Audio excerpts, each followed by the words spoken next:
أهلا بيكم وكل سنة وأنتم طيبين وعيد سعيد علينا وعليكم وعلى كل الأمة الإسلامية بخير إن شاء الله. العيد يعني فرحة، يعني عبادتك لله عز وجل في العيد هي إنك تظهر الفرحة، تفرح وتفرح كل اللي حواليك، تفرح وتفرح بيتك وأهل بيتك، تفرحي وتفرحي أولادك وتفرحي زوجك وتفرحي بيتك. كل واحد فينا يظهر عبادته لله عز وجل عن طريق إنك تظهر الفرحة، الفرحة اللي تدخل بيها الفرحة والسرور على قلب كل الناس اللي حواليك، كل قرايبك، كل حبايبك، كل أولادك وأصحابك، كل وأهلك. الفرحة هي نوع من أنواع إظهار العبادة لله عز وجل، إنك تظهر الفرحة فأنت في عبادة. العيد جاي علشان نفرح، العيد جاي عشان نخرج من الجو الرتابة اللي احنا بنعيش فيه في الأيام العادية، عشان نكسر الروتين، عشان نعمل زيارات للأهل وللأحباب والأصحاب، ونعمل صلة رحم وتواد فيما بيننا وبين بعض كمسلمين. نعمل فسح ونغير المود ونكسر الروتين، نخرج ونتفسح والولاد ياخدوا العيدية الحلوة ويفرحوا ويفهموا يعني إيه فرحة العيد. العيد فعلا فرحة، بس مش عايزين حاجة تبوظ علينا فرحتنا. الشيطان قاعد ومتسلسل بقاله 30 يوم، قاعد متسلسل يوم، احنا هنسمح له ونديله فرصة ان هو يضيع علينا فرحتنا بالعيد وبهجتنا والأسرة ويدخل على قلوب الأسرة الحزن؟ لا طبعا، احنا اشطر منه واحنا اذكى منه، مش هنخلي حاجه تزعلنا وناخد قرار بكده. مش هنقف لبعض على كل كلمه وكل حاجه هنقولها. لا، مش هنقعد نتخانق مع بعض. هنقضي العيد اول يوم العيد فين؟ مامتي ولا مامتك؟ هنروح الحته الفلانيه؟ لا، هنروح الحته الفلانيه، ويبقى ده مصدر الخناق والخلاف؟ لا خالص. احنا هنكون احنا محبين لبعض، الازواج محبين لبعض، محبين لاولادهم، محبين لبيتهم. احتضنوا يا جماعه البيت، ما تخلوش حاجة تبوظ عليكم فرحة العيد، ما تخلوش الشيطان يضحك عليكم. احنا اقوى طبعا من كل الكلام ده كله.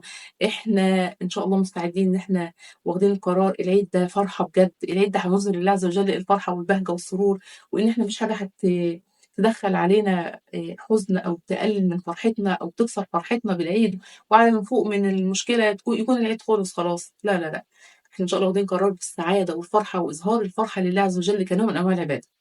طب إيه هي مستحبات برضه الحاجات المفروض نعملها في العيد؟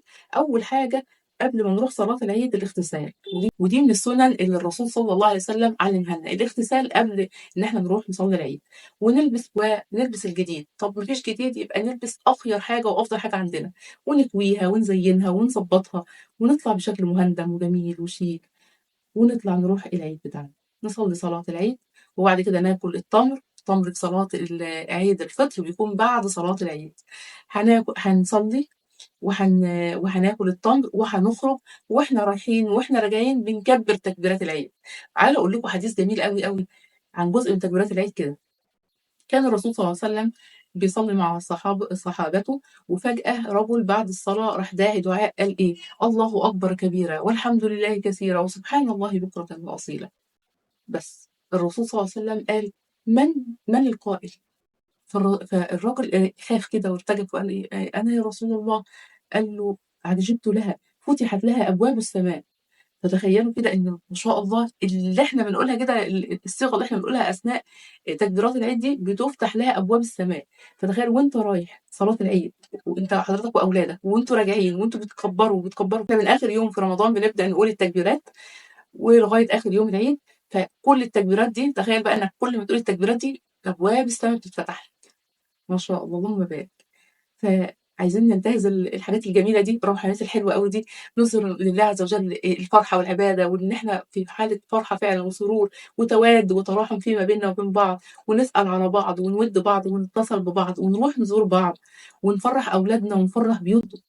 والرجل يوسع على أهل بيته بقدر استطاعته، والست هي كمان الزوجة الأم الجميلة، يعني تفرح أولادها وبيتها بكل طاقتها، كل اللي تقدر عليه. يعني إنها ورينا بقى، يعني ورينا حاجاتك الجميلة أو بصماتك الحلوة مع أولادك وفي بيتك في العيد. كل اللي حواليك، كل اللي تقدري تعمليه اعمليه، فرحي وتدخلي وتدخلي السرور على قلب اللي حواليكي، الفرحة والبهجة والسرور، إنك تعبدي الله عز وجل بهذا الأمر. كمان في حديث عن الرسول صلى الله عليه وسلم بيقول لنا فيه: من قام ليلتي العيد، اللي هو عيد الفطر وعيد الأضحى، لم يمت قلبه يوم تموت القلوب. طيب الناس قالوا وشككوا، قالوا الحديث ضعيف، لكن رغم ان الحديث ضعيف، لكن جانا الامام النووي وقال عليه قال إن علمنا علماءنا أن نقيم ليلتي العيد بالعبادة سواء بالطاعات أو بالصلوات. وده حديث إحنا ممكن نستشف منه إن الناس بتبقى في الوقت ده في انشغال عن الطاعة، انشغال خلاص اللي اعتكف في المسجد خلاص خلّص وطلع من المسجد، الناس بتستعد بقى لصلاة العيد، لأكل العيد، لترتيبة البيت، للحاجات دي كلّها، فبتبقى العقول مشغولة شوية، لكن اللي قلبه مشغول ومُعلّق بالله عز وجل هتلاقيه رغم كل ده بياخد من وقته شوية ويروح ويقف يصلي ركعتين لله، يسبّح، يستغفر، يقرأ قرآن. يعني تبقى الناس في حالة انشغال بالدنيا وهو في حالة انشغال بالله عز وجل، فتخيلوا إن شاء الله أجره يكون عامل إزاي. أتمنى لكم إجازة جميلة وعيد سعيد، وربنا يتقبل يا رب منا ومنكم صالح الأعمال. ما تنسوش تعملوا لنا لايك وشير وسبسكرايب وتعليق على الكل عشان يوصلكم كل جديد، ودمتم بخير وسعادة. مع السلامة.